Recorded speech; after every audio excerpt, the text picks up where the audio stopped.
Hey everyone, welcome. This is the last lecture for History 101. We'll be looking at this idea called absolute enlightenment, kind of mimics what the book talks about. And I'll end it with France. So we're going to look at, like we did for absolutism, we'll look at 3 countries and see how well they implement this idea called absolute enlightenment. And then end it with France because that sets us up for History 102, which will start, or doesn't start, but one of the major events that happens is the French Revolution. So we won't talk about the French Revolution, but we'll end right before it. So first, before we get into these kingdoms, I want to address this concept of Enlightenment absolutism.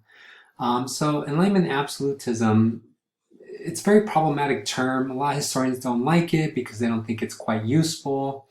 However, others feel like it might be, and that's why there's a major debate to use this cohesive term to define this generation. So to kind of sum up some of the major concepts or some of the major definitions associated with this concept is the idea that people are born with natural rights. It goes back to our lesson on absolutism that talked about John Locke, right? That people are just by your very existence have certain rights, and it all depends where you live, what these rights are. However, the difference here is that these rights, these natural rights, quote unquote, are given to you by a king, right? That are influenced by a lot of the Enlightenment era. So Voltaire, Montague, and so forth, right? These kings, many of these kings and queens, were educated by Enlightenment thinkers of this age. So this would shape the way they governed their monarchy. And when it comes to the Enlightenment era, many of them didn't quite believe that every person was born with natural rights. They definitely feared the masses. They feel that the masses are easily corruptible, meaning people like you and me, right? People who do not have land, do not have titles. They didn't believe that these people should be given certain rights. But nevertheless, there's certain rights that just exist in nations that mimic concepts that we have, such as freedom of speech and press, religious tolerance, the expansion of education to different groups of people, and really everybody adhering to the laws, that nobody is above those laws, right? So this kind of summarizes this concept of absolute enlightenment. And again, it's not a perfect definition. It's always been a working definition because, like I said, historians don't really like it. But they find that there's a common enough pattern that different monarchies did, at the very least, attempt to implement ideas of the Enlightenment into their monarchy. And as I stated earlier, many of them are educated by these Enlightenment thinkers. I can't remember if Catherine the Great was educated by Rousseau. I might have to look that up again, but I know she was educated by one of them. And they corresponded once she did become queen of Russia, or the empress, sorry. So the first example that we're going to look at is Russia. And Catherine the Great is an interesting story. If you ever get a chance to read a biography, or there's even a show on HBO called Catherine, I think Catherine the Great. And it talks about her life when she was empress. And she begins this life in Prussia, in what is today Germany. And her mother kind of uses her to kind of move up the social ladder. It's a very kind of interesting story. Try to get her married off at a very young age so the mom can actually move up. Eventually she marries into the monarchy, the Russian monarchy, and technically she marries some guy from Sweden who has the right to govern Russia. But nevertheless, Catherine the Great is one of these very curious kids as she kind of grows up. She's very well educated, very inquisitive, and this kind of shapes the way she governs her country. So she writes a book called Instruction which again, for this age, it's quite impressive that a woman is writing something like this. And there she kind of implements a lot of the ideas of the Enlightenment era.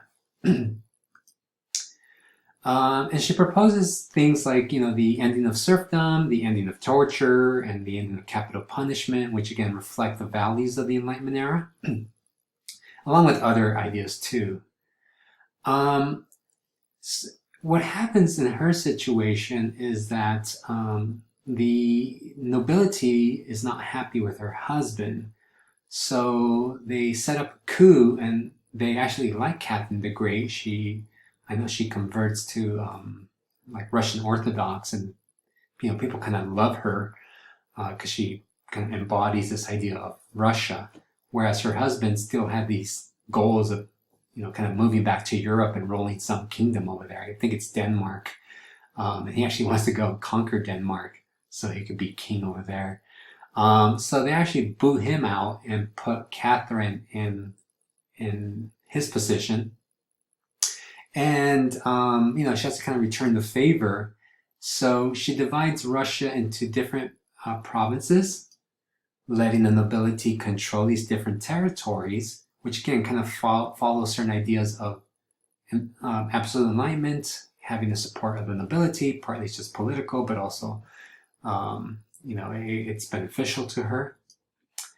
And she exempts them from personal taxes and corporal punishment. However, the people that they rule, the local people, are not exempt from these things. So many of these rulers, some of them are okay, but many of them are not. So they come down hard on many of their peasants. And people begin to get tired of that, and they begin to rebel. And one of the best examples in the book talks about this is the revolts by Pugachev, right? Where they're not so much tired of the empress, but they're tired of their local lord, and they begin to revolt, but Catherine needs to come down and support her nobles, and she sends down an army to put down this revolt. And this kind of goes along that, again, argument of the Enlightenment era, that they distrust the masses, that they're not ready to have these rights because they don't know what to do with them. So in Russia, you have the attempt of Enlightenment absolutism, but it just doesn't quite work out, and you actually have serfdom until the 1900s. The next example are the Habsburgs, which is in Austria. Maria Therese, she is the Empress of Austria. And she implements certain ideas that, again, follow this concept of Enlightenment absolutism, such as the clergy having to pay taxes, dividing up Austria into different provinces. But it's really her son, Joseph II, that really transforms this empire. In a very short period of time, he implements certain laws that just revolutionizes Austria almost too quickly, where it begins to alienate the nobility. Here's one of his famous quotes that says, "I have made philosophy the lawmaker of my empire, and her logical application are going to transform Austria." So, like Catherine, they begin to make some changes, such as abolishing serfdom. Part of it's economical too. The economy's just kind of changing, so they need to get rid of it. But nevertheless, he implements laws to eliminate serfdom. This one's very radical, where everybody's equal before the laws. Nobles are not superior to the bourgeois. So everybody must adhere to the law. And for this period, right, when absolutism, kings think they're all powerful, this seems very revolutionary.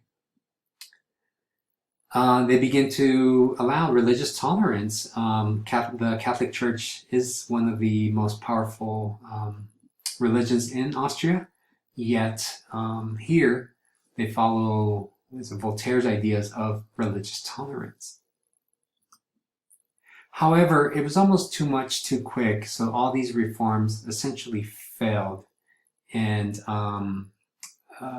it just kind of alienated the people, and particularly the nobles, because now everybody's kind of equal. So it didn't quite work out in Austria. But again, the book talks about what happens there more specifically, so feel free to look at the book. But in regards to this concept of Enlightenment absolutism, we do see that both Russia and Austria are good examples of the attempt to implement Enlightenment ideas, but ultimately the failure of it. At France and see how, if this concept even applies to this particular country. Here you have a political cartoon right in the midst of the French Revolution with King Louis, the church, and the parliament. You know, you can kind of see them here. They're writing the lower class people, right? So it should tell you something about how well this concept worked in France. We begin by addressing, you know, did it even work in France? Well, part of it had to do because they didn't even implement any ideas of the Enlightenment in France. Many of the philosophies were French, and yet, nothing was applied in France. Most of it was critiquing France to begin with. In France, you have Louis XV and Louis XVI who ruled. Louis XVI was known as a very incompetent ruler. And as you read in the book, Louis XV, who had affairs, which is not unique to this king, but his mistress was making policy, which is, you know, a bit odd for many people, right? That a woman that is not even his wife is making policy for the state. And just to kind of touch on Louis XVI again, he was a bit of a kid, kind of like Catherine the Great's husband. They were both, you know, they're very immature for their age. They'd rather be playing with toys and going out hunting than ruling a country, even though they came into the crown fairly young. And anyways, Louis XVI marries Marie Antoinette, which is the French, you know, the daughter of the French Empress, Marie Therese. And they actually don't have relations for, I think, about 10 years because it was very painful for Louis to engage in this act. So it took a surgery to kind of fix that. But that played a role in the French Revolution because it just made him seem impotent, right? And very childlike to not engage in a very simple task, and also not having an heir, you know, as quickly as possible. Some of the problems with France is that it was still kind of stuck in this kind of medieval government system. You had the first and second estate, which essentially controlled the majority of the country. At least they had the strongest voting bloc. And these are just the numbers of, you know, how many people represent this, you know, these bodies. As you can see, they're quite small. And then you had the third estate, which represented, you know, the majority of the population. And this included, you know, everything from the peasants, but also the bourgeois. And at this time, some of the bourgeois were wealthier than some of the nobility, yet the nobility had more political say than the bourgeois. So this was very problematic because not only did the commoners, or, you know, people own very little land, because most of that was owned by nobility, they also paid the majority of taxes. And as you all know, if we pay taxes, we want a voice in our government. We want representation. So this is part of that problem that France is having, is not being able to adapt in the context of a changing world. You know, the Middle Ages were, you know, 400 years apart from this period, at least when the Estate General was formed. And they're not developing, they're not evolving into a modern world.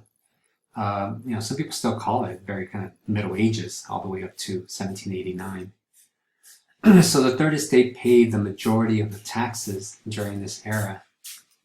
Other problems with the French monarchy was that it had a bad harvest in 87, 88, right before the French Revolution, which hit in 89, right? And, you know, anytime the economy begins to go bad and people are, you know, fighting for food, you're going to have a major political shift. And, you know, we kind of saw that in 2008, and maybe we're seeing that right now with what's happening with not only the virus, but also the the impact it's having on the market, right? A lot of people are going to lose their jobs and they're going to react. And this is exactly what was happening back then.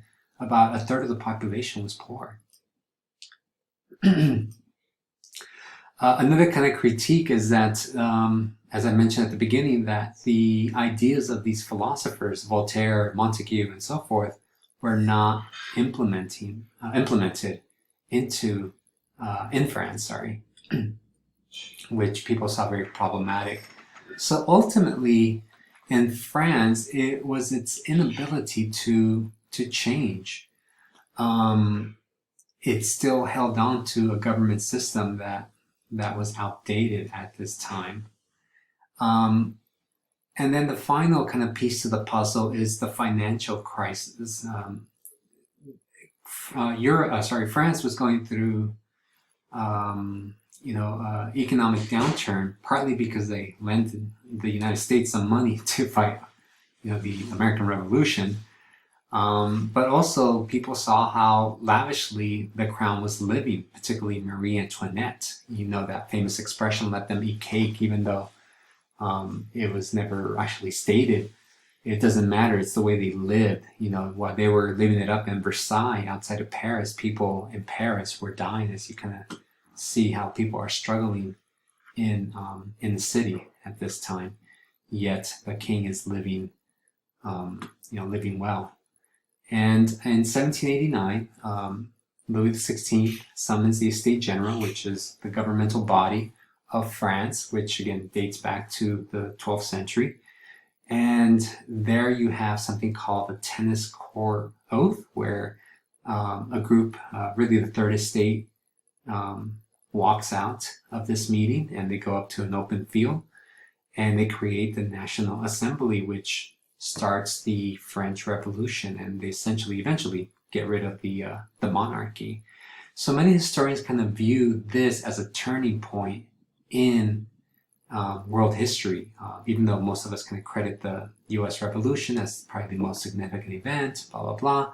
It's really the French Revolution that kind of signifies the end of one era, more or less the Middle Ages, into the modern age. So 1789 is much more important than 1776. 1776 is important only to us Americans. 1789 is really important to the Western world at this time. So what do we learn? Number one, we begin to see the fundamental rights. People begin to believe that fundamental rights cannot be taken away by government. Again, this is influenced by the Enlightenment era. People begin to see how these things are very important to their existence, right? Freedom of speech and so forth. And these concepts still impact us today because these are things that we believe we are born with. Our very existence give us these rights. And then lastly, we're moving away from a backwards Europe and moving into a modern Europe. So again, 1789 is this kind of defining moment in history where we can kind of say, oh, here's how the world begins to change. And, maybe that's something that we can say about 2020, that there's a before 2020 and there's a post 2020. And obviously only time will tell what kind of happens here, but we can see how history kind of repeats itself sometimes. All right, so we'll stop it there and hope you enjoy the class.